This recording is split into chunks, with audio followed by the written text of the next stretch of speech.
Les caractères ou les mœurs de ce siècle. Jean de la Bruyère. Livre 1er, des ouvrages de l'esprit. 55.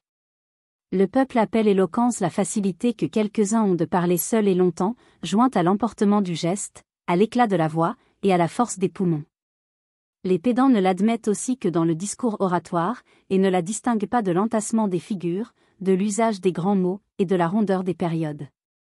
Il semble que la logique est l'art de convaincre de quelque vérité, et l'éloquence un don de l'âme, lequel nous rend maîtres du cœur et de l'esprit des autres, qui fait que nous leur inspirons ou que nous leur persuadons tout ce qui nous plaît. L'éloquence peut se trouver dans les entretiens et dans tout genre d'écrire.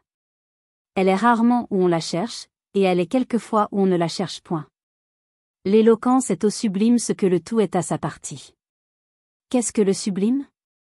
Il ne paraît pas qu'on l'ait défini. Est-ce une figure?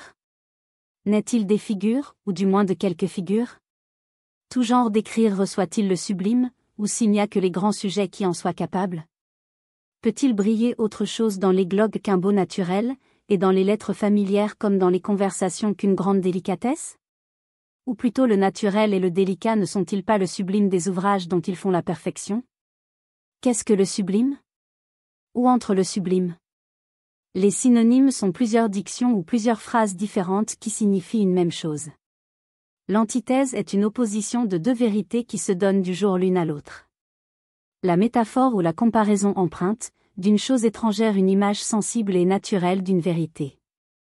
L'hyperbole exprime au-delà de la vérité pour ramener l'esprit à la mieux connaître. Le sublime ne peint que la vérité, mais en un sujet noble, il la peint tout entière, dans sa cause et dans son effet, il est l'expression ou l'image la plus digne de cette vérité.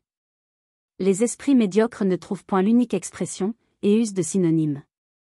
Les jeunes gens sont éblouis de l'éclat de l'antithèse, et s'en servent.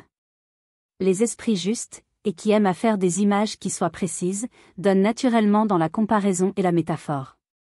Les esprits vifs, pleins de feu, et qu'une vaste imagination emporte hors des règles et de la justesse, ne peuvent s'assouvir de l'hyperbole. Pour le sublime, il n'y a, même entre les grands génies, que les plus élevés qui en soient capables. 56. Tout écrivain, pour écrire nettement, doit se mettre à la place de ses lecteurs, examiner son propre ouvrage comme quelque chose qui lui est nouveau, qu'il lit pour la première fois, où il n'a nulle part, et que l'auteur aurait soumis à sa critique. Et se persuader ensuite qu'on n'est pas entendu seulement à cause que l'on s'entend soi-même, mais parce qu'on est en effet intelligible. 57. L'on n'écrit que pour être entendu, mais il faut du moins en écrivant faire entendre de belles choses. L'on doit avoir une diction pure, et user de termes qui soient propres, il est vrai.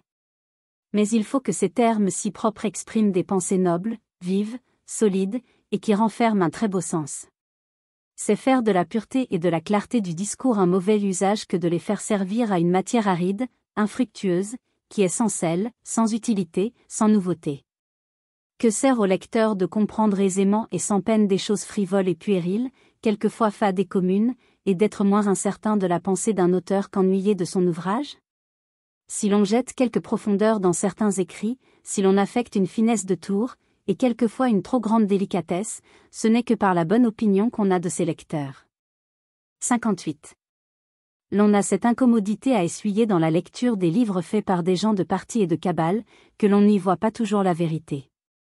Les faits y sont déguisés, les raisons réciproques n'y sont point rapportées dans toute leur force, ni avec une entière exactitude. Et, ce qui use la plus longue patience, il faut lire un grand nombre de termes durs et injurieux que se disent des hommes graves, qui d'un point de doctrine ou d'un fait contesté se font d'une querelle personnelle. Ces ouvrages ont cela de particulier qu'ils ne méritent ni le cours prodigieux qu'ils ont pendant un certain temps, ni le profond oubli où ils tombent lorsque, le feu et la division venant à s'éteindre, ils deviennent des almanachs de l'autre année. 59. La gloire ou le mérite de certains hommes est de bien écrire, et de quelques autres, c'est de n'écrire point. 60. L'on écrit régulièrement depuis 20 années, l'on est esclave de la construction, l'on a enrichi la langue de nouveaux mots, secoué le joug du latinisme, et réduit le style à la phrase purement française, l'on a presque retrouvé le nombre que Malherbe et Balzac avaient les premiers rencontrés, et que tant d'auteurs depuis eux ont laissé perdre, l'on a mis enfin dans le discours tout l'ordre et toute la netteté dont il est capable. Cela conduit insensiblement à y mettre de l'esprit. 61. Il y a des artisans ou des habiles dont l'esprit est aussi vaste que l'art et la science qu'ils professent, ils lui rendent avec avantage, par le génie et par l'invention, ce qu'ils tiennent d'elle et de ses principes. Ils sortent de l'art pour l'ennoblir, s'écartent des règles si elles ne les conduisent pas au grand et au sublime. Ils marchent seuls et sans compagnie, mais ils vont fort haut et pénètrent fort loin, toujours sûrs et confirmés par le succès des avantages que l'on tire quelquefois de l'irrégularité. Les esprits justes, doux, modérés, non seulement ne les atteignent pas, ne les admirent pas, mais ils ne les comprennent point, et voudraient encore moins les imiter. Ils demeurent tranquilles dans l'étendue de leur sphère, vont jusqu'à un certain point qui fait les bornes de leur capacité et de leur lumière. Ils ne vont pas plus loin, parce qu'ils ne voient rien au-delà. Ils ne peuvent au plus qu'être les premiers d'une seconde classe, et exceller dans le médiocre. 62. Il y a des esprits, si je l'ose dire, inférieurs et subalternes, qui ne semblent faits que pour être le recueil, le registre, ou le magasin de toutes les productions des autres génies, ils sont plagiaires, traducteurs, compilateurs.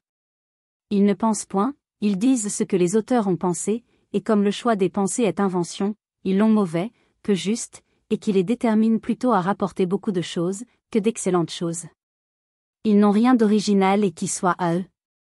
Ils ne savent que ce qu'ils ont appris, et ils n'apprennent que ce que tout le monde veut bien ignorer, une science aride, dénuée d'agrément et d'utilité, qui ne tombe point dans la conversation, qui est hors de commerce, semblable à une monnaie qui n'a point de cours. On est tout à la fois étonné de leur lecture et ennuyé de leur entretien ou de leurs ouvrages.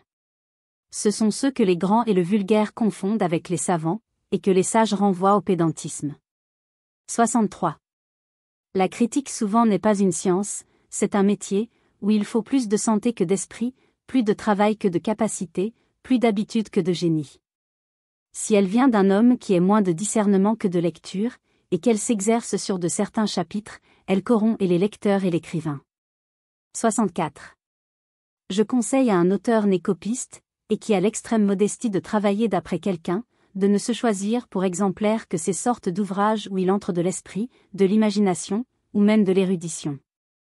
S'il n'atteint pas ces originaux, du moins il en approche, et il se fait lire.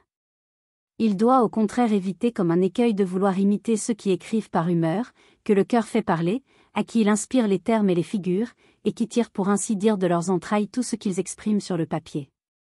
Dangereux modèle et tout propre à faire tomber dans le froid, dans le bas et dans le ridicule ceux qui s'ingèrent de les suivre. En effet, je rirais d'un homme qui voudrait sérieusement parler mon ton de voix, ou me ressembler de visage. 65.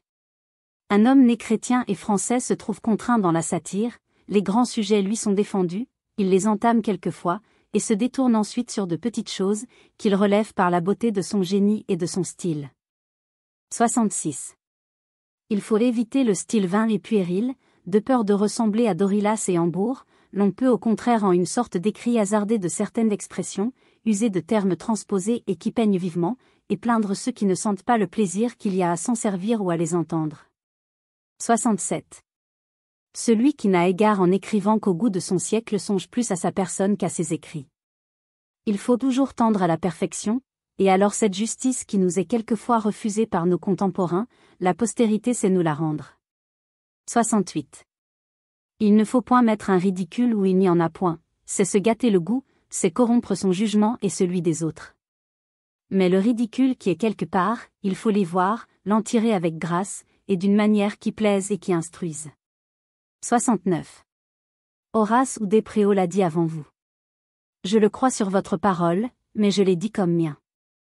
Ne puis-je pas penser après une chose vraie, et que d'autres encore penseront après moi? Merci d'avoir écouté cette vidéo. Si cette vidéo vous a plu, vous pouvez vous abonner gratuitement à la chaîne Coin Livre Audio. N'oubliez pas de liker avec le pouce vers le haut. Vous pouvez aussi me laisser un commentaire. À bientôt.